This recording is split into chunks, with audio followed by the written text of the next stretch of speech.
Trump should have said, before we meet, let me see a gesture of goodwill that you're serious about this. Here's an easy one. Give their children back. And if he's not willing to do that, then where exactly is this going to go? Well, as we await the arrival of the two superpower leaders, let's speak to Dr. Sergei Radchenko, who is author of To Run the World, the Kremlin's Cold War Bid for Global Power. Hello, Dr. Radchenko. Hi, thank you for having me. And Colleen Graffy, law professor at the Pepperdine Caruso Law School and a former Deputy Assistant Secretary of State for Public Diplomacy for Europe and Eurasia. Good evening, Colleen. Good evening. Thank you both so much for joining us. Sergei, tell us first of all how you feel that Russia is going to be approaching this summit. I'm hearing that apparently it is also being considered big news in Russia. It is absolutely news number one in Russia. They're approaching the summit like they would approach a World Cup final or, I don't know, Super Bowl, because it is all over the news. They see it as a moment of glory for Russia. They see it as a moment of vindication for Putin, because for 3 years he has been shunned by the West. And here he is standing on the American soil, being welcomed by President Trump. And that's, of course, a signal to the Europeans that their policy has been all mistaken and that Russia is back in a major sort of way. So they definitely are playing it up. It's all about glory and greatness as far as Russia is concerned. Well, Colleen, I should just say before I bring you in, I'm looking at pictures from Anchorage in Alaska, and the red carpet is rolled out already. We've got Alaska 2025 picked out in a special lettering that appears to have been created pretty swiftly in place there. Of course, no sign yet of the planes of either the Russian or US president. They are both on their way there. Colleen, we've been hearing quite a bit from President Trump on his way over. What do you make of those comments that we heard just a moment or two ago, that he's prepared to walk away if he doesn't think he's going anywhere?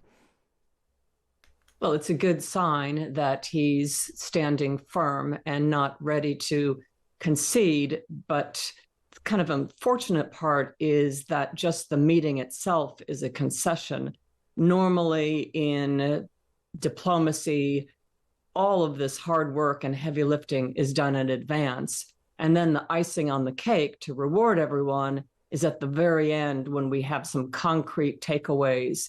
And instead, we've got kind of a reward happening up front.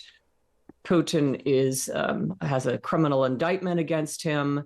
To have the red carpet rolled out, as you're saying, we're seeing there on television, is basically giving Putin exactly what he'd love for his domestic audience, which is he's back, he's a world leader, he's meeting with the president of the United States, the most powerful individual in the world, and everything he's been telling his people has been correct, that there is this future of an imperial Russia, and he's going to be the head of it. So I'm glad to hear that Trump said he's going to walk away, but unfortunately, I think we've already got a +1 on Putin's side to begin with.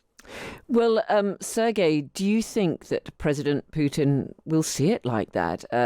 As Colleen was saying there, the red carpet has literally been rolled out for him there in Alaska. For somebody who this meeting couldn't take place in many parts of the world because there's a risk he could get arrested.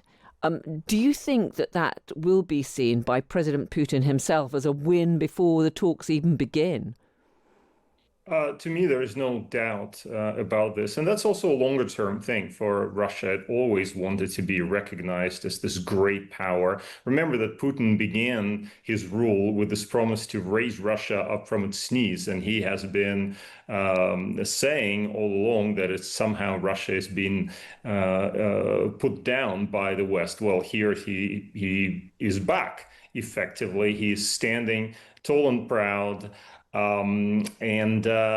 That's a very different situation compared to where he was previously. He's no longer the kid in the back of the classroom, like President Obama used to call him. He is not the cold-blooded killer. What was the word that President Biden used?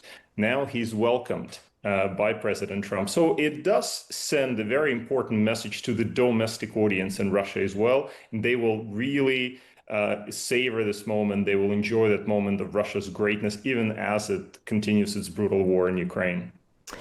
Well, Colleen, we've heard President Trump saying that any decisions on the future of Ukrainian territory will be up to Ukraine itself, and that he wants there to be a subsequent meeting involving President Zelensky as well as President Putin. Do you think that is actually going to happen? Well, I certainly agree that there can be no discussions about territory without Ukraine. That's clear. And I'm not, again, convinced that this was the right move to meet with Putin to begin with, because what is going to be accomplished? Trump says he's going to take a measure of the man, but we already have the measure of the man by his actions. You were just talking about the close to 20,000 children that have been kidnapped from Ukraine.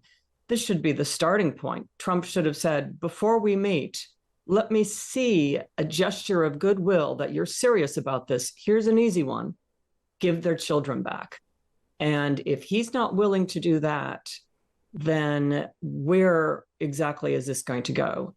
Because we pretty much know that this is not about territory. It's about a bigger picture. Yeah, Marcus has got in touch to say not having Ukraine in the room is entirely Munich 1938, especially because Putin is an indicted war criminal.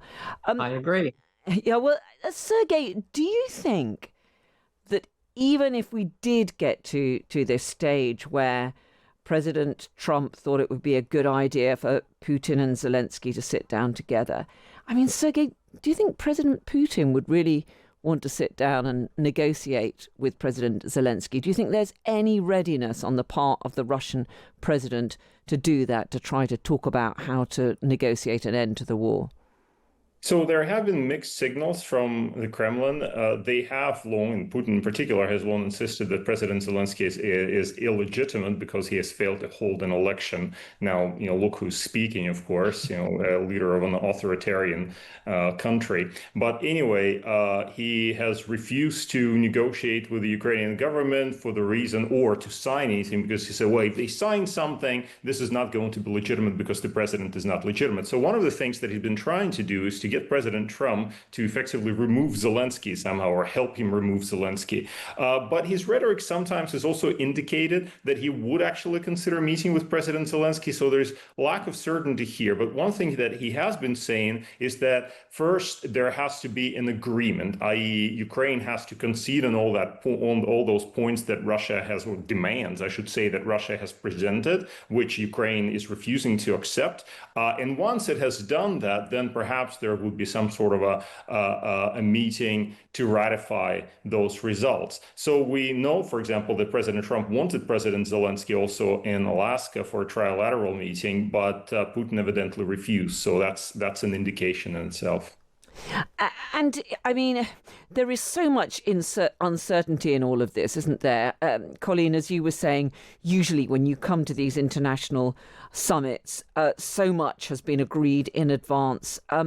This is really an extraordinary occasion when the decisions, the conversations between two men could have really, really huge repercussions. And I mean, how concerned are you that, above all, President Trump is really keen to be able to hail this meeting as a success? He wants to be able to brandish something, some sort of agreement, even if that is the next steps, that he can say as, this is the breakthrough that I've achieved. Yes, I was concerned about that until the members of the EU and Zelensky spoke with Trump yesterday. And I think they really shored up with him the fact that it would be a failure if there were any concessions made to Russia without Russia agreeing to, for example, a ceasefire. I think that was enormously successful. And the fact that now Trump has been downplaying whatever's coming out of this to basically be he wants to get a measure of the man and see whether he can do business with him. So that, I think, bodes well because it means he doesn't have the pressure to come away with some sort of success.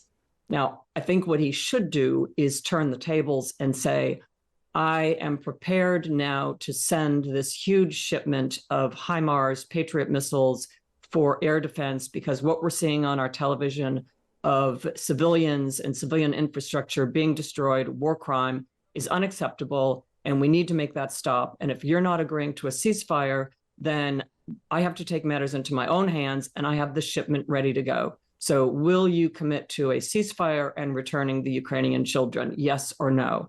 And that would be in addition to European countries buying military equipment from the United States. So I think what Trump needs to do is put Putin on the back foot and say, this is what I am doing unless, and then we will listen for the response. We're almost out of time. Sergei, briefly, do you think that President Putin will be at all concerned about President Trump's repeated warning of serious consequences if he doesn't make the right moves? Probably not. I think President Trump has already shown himself to be more about talking than about acting. He has made repeated threats with regard to Russia, which has failed to follow up. He has put a lot of faith in the economic weapon, which I think it tends to misfire. It's not necessarily going to coerce Russia. And he is not moving very fast on the question of weapon supplies to Ukraine. I think that is the real leverage there. And I agree fully with Colleen that this is what President Trump should do, but he has not shown in any kind of intention, really, to go in that direction. Dr. Sergei Radchenko and Colleen Graffy, thank you both so much.